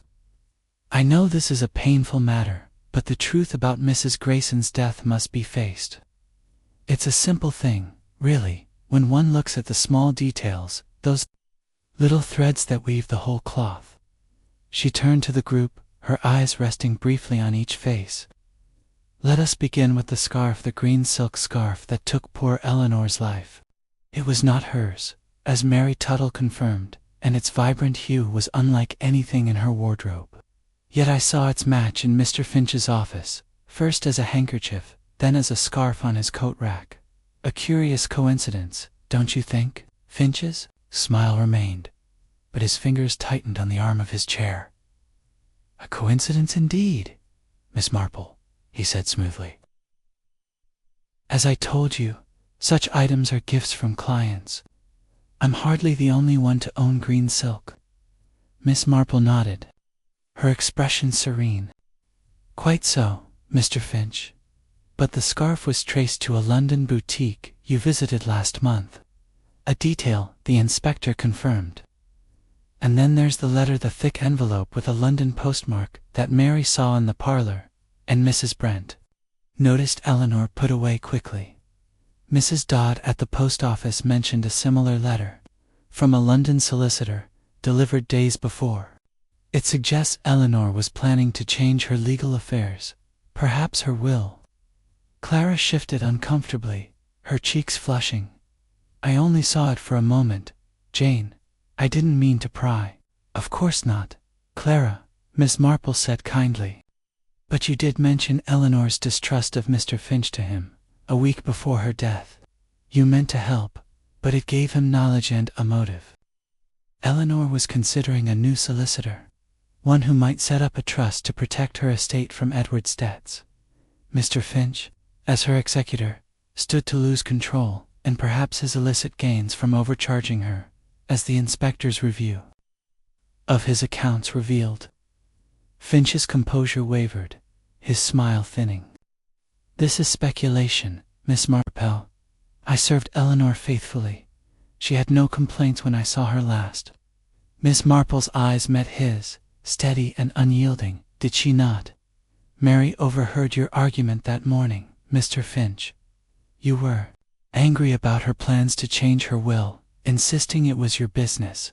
You left in a temper, slamming the door. And then there's the ash in the parlor, great small fragments, one with bequeath, another with to my. They were from a draft of a new will, I believe, one you burned to hide your exclusion. Edward stirred, his voice rough. You're saying he killed her? Over a will? His hands, rough from occasional labor, clenched into fists, but his eyes held more pain than anger. Miss Marple turned to him, her gaze softening. Your grief is real, Edward, and your debts gave you a motive, but your alibi, though false, doesn't mark you as the killer. You were at the Blue Boar briefly, then elsewhere perhaps, meeting that stranger, the debt collector. But the scarf's knot was precise, deliberate, not the work of a desperate hand. Yours are too rough, too unsteady. Mary's hands twisted in her apron, her voice a whisper. I didn't mean to cause trouble, ma'am. I only took the earring, and you've been honest about it, my dear, Miss Marple said gently. Your fear kept you silent, but your truth about the argument helped us see clearly. She turned back to Finch, her voice steady. You visited Eleanor that morning, Mr. Finch, knowing she was slipping from your control. You argued, and when she stood firm, you acted in a moment of rage. The scarf was yours, brought from your office. Perhaps you carried it without thinking. A habit of your fastidious nature. You strangled her, then burned the draft will in the grate, to hide her intentions. The ash smudge, the missing teacup, the mud on the sill, they all point to a careful man who overlooked small things. Finch rose, his face pale, his voice sharp. This is absurd. You've no proof, only guesses. I won't stand for this slander. Craddock stepped forward, his hand raised. Sit down, Mr. Finch. We've got the scarf's purchase record, your accounts showing discrepancies, and Mary's statement about your argument. The lab's working on the burnt fragments, but we've enough to hold you. Finch's shoulders slumped, his charm crumbling like ash. He sank back into his chair, his face a mask of defeat. Craddock signaled to Constable Harris, who moved to escort him out, the handcuffs gleaming in the fading light. Miss Marple remained seated, her hands folded, as the villagers murmured, and Clara dabbed her eyes. It's always the small things, she said softly, almost to herself. A scarf, a smudge, a careless word, they tell the story. As the hall emptied, she gathered her hat and walked home, the village settling into twilight. The rain had stopped, and the air was fresh with the promise of clarity. She thought of a case in St. Mary Mead, where a misplaced button had unraveled a crime. Finch's downfall, like so many before, lay in the details he could not control. She reached her cottage, the fire still warm, and picked up her knitting. The pink shawl, a quiet testament to a mystery solved.